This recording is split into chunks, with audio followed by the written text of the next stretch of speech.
Alright, my name is Mosjaro. Of course, you're welcome to my channel. And if you have not subscribed yet, do well to subscribe so that you can get notifications on videos when I post them. Now, we have a little question on the board today, but this question is actually coming out from the aspect of the organic chemistry. Now, a lot of persons have asked me questions on organic chemistry, but I want to use this as an opportunity to bring out some basic points that you need to know when it comes to some organic compounds. So quickly, we'll jump into it as usual. Now, we have a question here that says, which of the following is a primary amine? Now, first of all, you know that we don't just answer the questions, we get to analyze the questions first before we get to jump into the euphoria of answering the question. So you need to know what the question is all about before you answer the question. Now they are talking about amines in a particular question. So they said, which of the following is a primary amine? This is methylamine.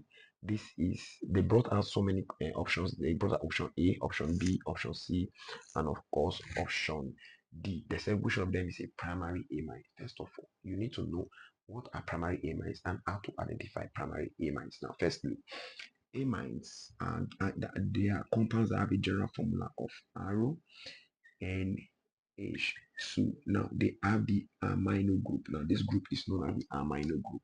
Now we want to bring out something here. There's amino group and there's what we call the amide that has CONH2.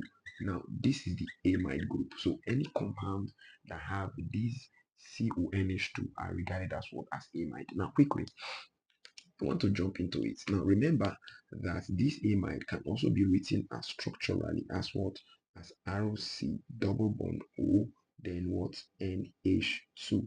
Now this compound here and this compound, they are the same thing. This is just the structural representation of this particular compound. Now this one here is regarded as what, as amine, while this other one is known as amide. So this is amide, this is what, amide. Now if you look at it very well, you notice something, that we have in NH2. Therefore I can simply say that amines are derivatives of ammonia. Now because they are derivative of ammonia, as the class goes on, we are going to know that they are basic, because ammonia is what, is a base. Now why are they basic, and how are we going to arrange their basicity from primary, secondary, amine? So you just have to stick to the end of the video to get the full information. As I said, it's both basic and a little bit of higher level, so you have to be very careful. Now you have identified amines already. How? They have the what, amino group. But I want to use this opportunity to bring out something, that there is a compound that has an amine group and it has a carboxylic group. Now what's the carboxylic group? You know, carboxylic group is COOH. Now there's a particular compound that is bifunctional. That means to say any compound that is bifunctional means that it has two functional groups. Now that compound is what, is an amino acid, which is a polymer of which is a monomer rather of what, of protein. No, protein is a polymer. Now if I have something like this, NH2, then we have what, C, we have H, we have COOH, then of course we have arrow. You can see the amino group here and you can see the carboxylic group here. Now this is the basic structure of what, of amino acid. Now remember, in this series of lectures with Mujaro, we don't just look at the question and answer the question. We get to analyze the points that concerns the question. Now look at it. They said which of the following is a primary amine? We have settled that. Now you cannot identify what's an amine as an amino group. You cannot identify what's an amide, the amide group. Of course, this is structural representation. Now, like I said just now, that there's a compound that contains both an amino group and carboxylic group, and that compound is what, an amino acid. Now there are different type of amino acid. Now this arrow group here determines the type of amino acid. So we can have glycine, we can have alanine, we can have phenylalanine, we can have tryptophan, and all that. But just know again, basically, that amino acids are monomers of proteins. That means to say, if I add amino acids together, I'm going to have what, proteins. So proteins are what, are polymers. Now let's jump back into our question. Now because we have identified amine and amides, now we need to classify that there are different types of amides. So we have types of amides, then we have what we call the primary amides, then we have what we call the secondary amides, and of course we have what we call the what, the tertiary amides. Now how are we going to identify which is a primary amine and which is a secondary amine? It's quite very easy and very simple. Now let's go into it. If I have this, for instance, if I have this, for instance, I have this structure, we're having RNH2. Now you can see that it's having just one alkyl group, and of course it's having two hydrogen. This amine is regarded as what? This type of amine is regarded as what? As a primary amine, because it has one alkyl group. Now the alkyl can vary. It can be a methyl, it can be an ethyl, it can be a propyl or a butyl. So if you see the amine and it's having one alkyl group, you know that what is a primary amine. Now if it has two, that means we are having RO2N H, or you can write it like this, RONH. Yes, you know that this is a what? This is a secondary what? This is secondary amine. Now it depends on the number of what alkyl group. Now in this situation, the alkyl group might be the same or it might be what? It might be different. So don't get it twisted. It must not be methyl. It can be methyl ethyl. It can be methyl propyl. So you have to be very careful. Now, I've done a video on naming of amines before in my lecture series, so you can go down and check it. Of course, that's why I say you have to subscribe to see videos. Now, those videos that you have missed, you can check through and you see those videos there and get to learn. There's a video I did on nomenclature of amines. Now, let's get back to this. Now, this is secondary. Now, primary, tertiary is what? Is when it has three amines, three alkyl rather. We have RO3, N. So this is what? This is a what? A tertiary amine. Now, if we have looked at these, then we can now go back to the question to see which is correct. Now, which of the following is a primary amine? We have methylamine. Of course, you can see this is methylamine. It's having one alkyl group. This is not an amine. This is an amide. Of course, we identified it just now because why? It's having the amide group CONH2.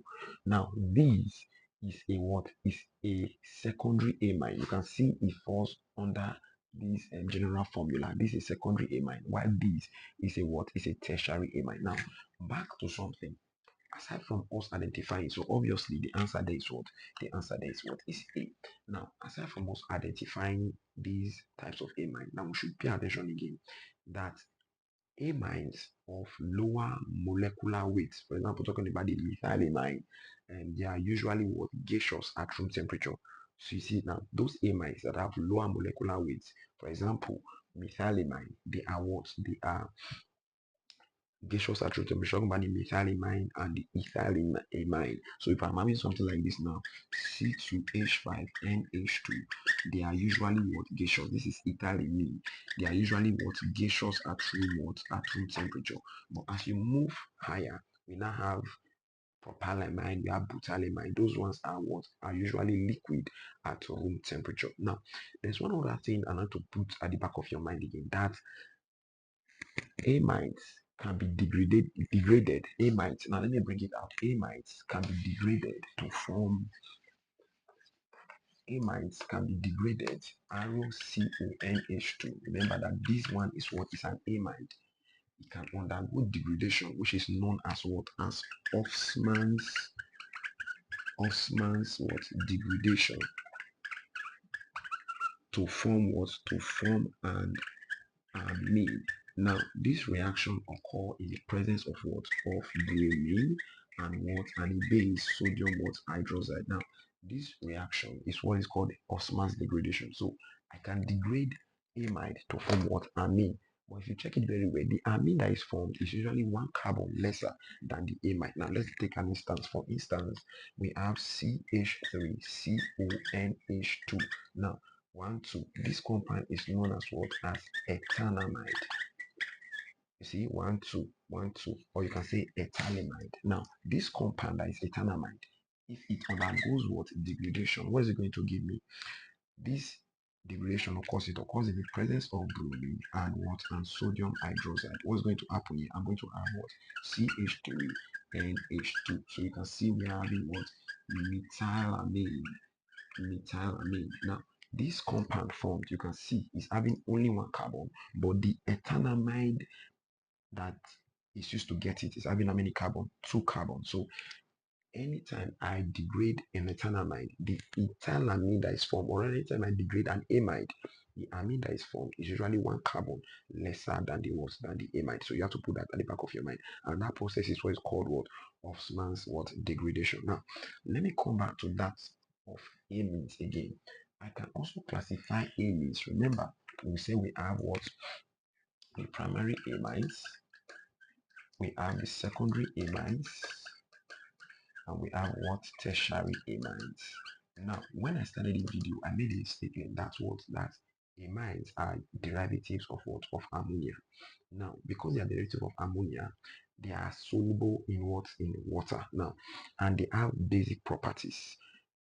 We are going to check which amines are more basic than the other one and why are they what more basic. Now, look at it. The basicity of amides is due to the presence of what? Of lone pair of electrons. Now, let me take this as a case study. We have RONH2, for instance. Now, look at it. The central atom here is what? Is ammonia. I mean, it's nitrogen rather.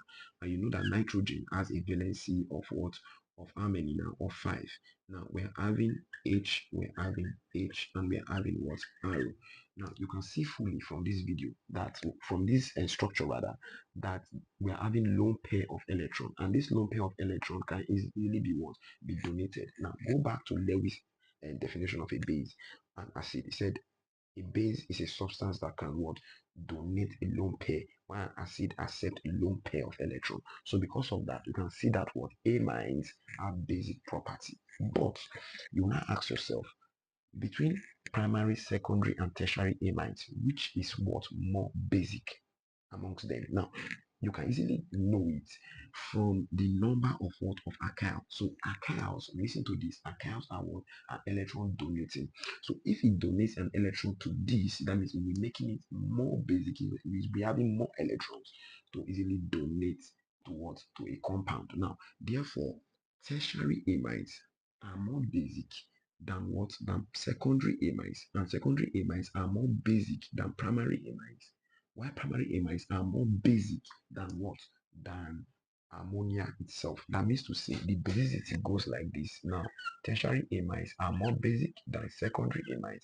Secondary amines are more basic than primary amines, and primary amines are more basic than what than ammonia.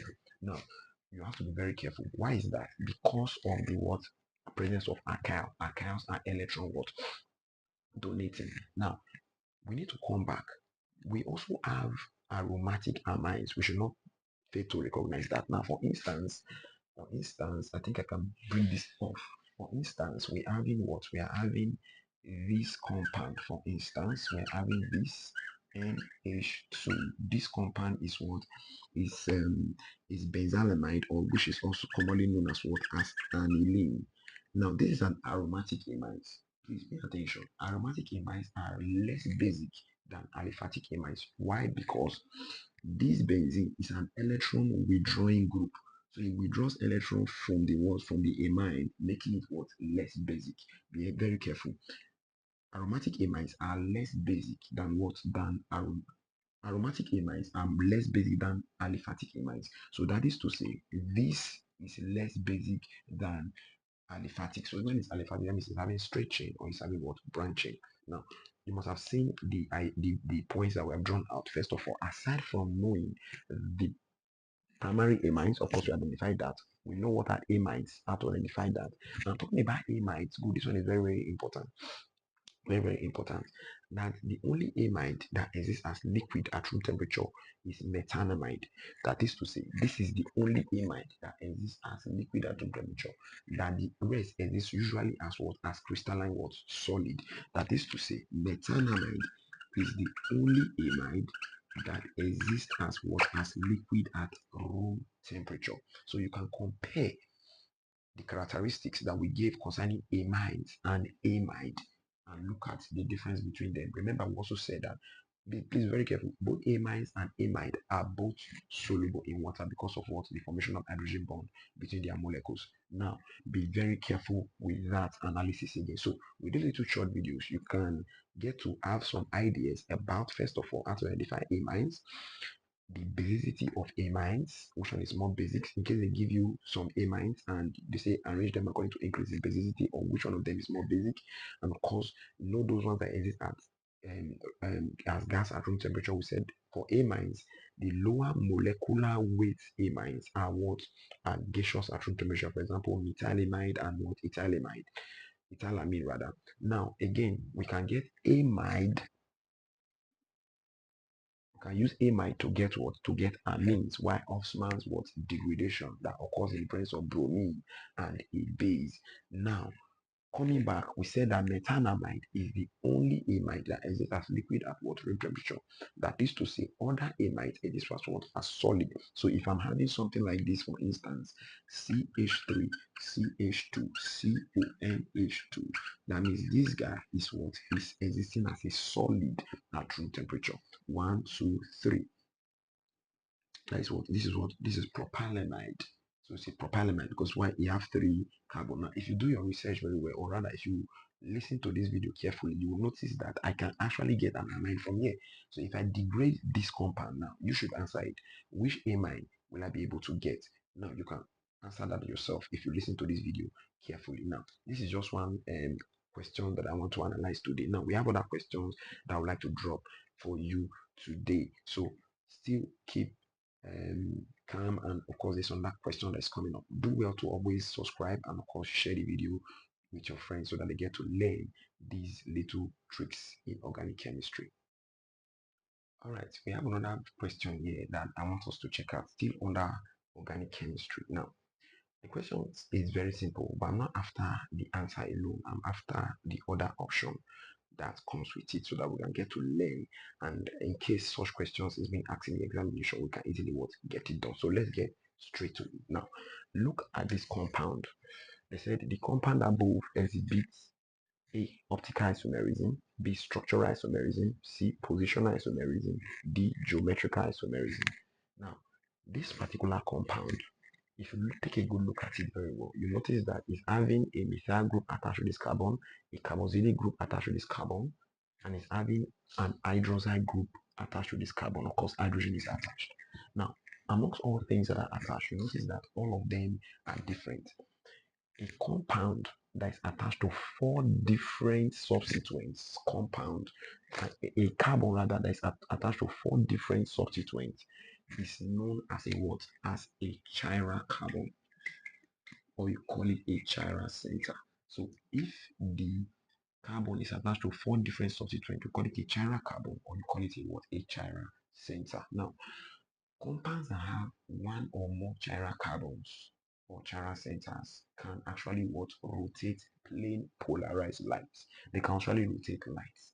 Now, because they can rotate light, they can either rotate it towards the right, which those compounds are said to be what? Are said to be dextro rotatory, or they can rotate it towards the left, and those compounds are said to be what? Levo rotatory. So a compound that can rotate light to the right, but please, for a compound to be optically active, it means that the compound can rotate light. Now, for a compound to be able to rotate light, it must have one or more chiral centers. Now, how do you know it has a chiral carbon? A chiral carbon is a carbon that is attached to 4 different what? Substituents. Now, look at this case study. We have a carboxylic group attached to this carbon. We have hydrogen attached to this carbon. We have OH attached. We have methyl what? Attached. Now, such compounds, or rather such carbon, are said to be what? Optically what? Are said to be chiral. Now, because they are chiral, they can rotate light either to the right, it all depends, or to the left. Now, those ones that can rotate to the right are said to be dextro-rotatory, while those ones that can rotate to the left are said to be what? Levo-rotatory. Now, coming back to it, because the compound can rotate light, they are what? Optically active. Therefore, this compound can undergo what? Optical what? Isomerism. That means you can have, for instance, I come and write D glucose, for instance, and L-glucose. I would say they exhibit what type of isomerism. First of all, isomerism, they're having the same molecular mass, glucose. But the question here is that, or rather the problem here is that this D-glucose simply means it can rotate the light to the right, while this L can rotate light to the what? Left. Or you can simply say that this D-glucose can rotate light in the clockwise direction, while this rotates light to the what? Anti-clockwise direction. Now, we have settled this. There's one other thing I want to bring out here again for those persons that are having difficulty in answering questions like this. that you should be very careful. Position isomerism. For instance, if I have something like this, CH3, CH2, CH2, OH, and I have CH3, CH, then I have OH, then I have CH2, then I have CH3. Now, if you see this compound, Roman figure 1 and Roman figure 2. Now, if you see this compound, you notice that this compound is an aqua because it has the hydroxyl group. Now, again, there's a video that I gave out on my YouTube channel that identifies functional groups and the compounds that contain this functional group. Please do well to scroll through and of course check that video out. Now, this is an alkanol. Why? Because it has the hydroxyl group. Now, if you notice very well that this hydroxyl group is in carbon number 1. Why? Because we want to name this compound now, basically. That will start my naming from here. 1, 2, 3. So this is carbon number 1 and the OH is carbon number 1. Now, if you check this out, for instance, okay, this is 1, 2, 3. Okay, let me do it like this. So since it's three carbons, now let's go. 1, 2, 3. This is 1, 2. If you 3. Now, if you notice again that this OH is in carbon number 2. So 1, 2. Either way, I want to number from 1, 2. I get a functional group. 1, 2. I get a functional group. Now, 1, 2, 3. This is an hydroxyl group. This is an hydroxyl group. Now you notice something that they are occupying different positions, but they have the same functional group. That type of isomerism is what's called positional isomerism. So they can bring it at the exam. They can say prop, because this compound is prop and 1 all. So prop 1 all and prop 2 all, prop and 2 all exhibit what type of isomerism. Now, this one is just telling me here that what the hydroxide group is in carbon number what 1. Why the OH group rather is in carbon number 1. Why the OH group here is carbon number 2. So this is what is called positional isomerism. Now, but when it comes to geometrical isomerism, it depends on the position of a functional group between a carbon that has what double bond. Now, if I'm having something like this, for instance, the video is getting long, but I like to make it very short quickly. Now I have this. We're having C double bond. C, for instance, I'm having arrow, and I'm having H, I'm having H, and I'm having something like C double bond C, and I'm having arrow, I'm having H, I'm having H, for instance.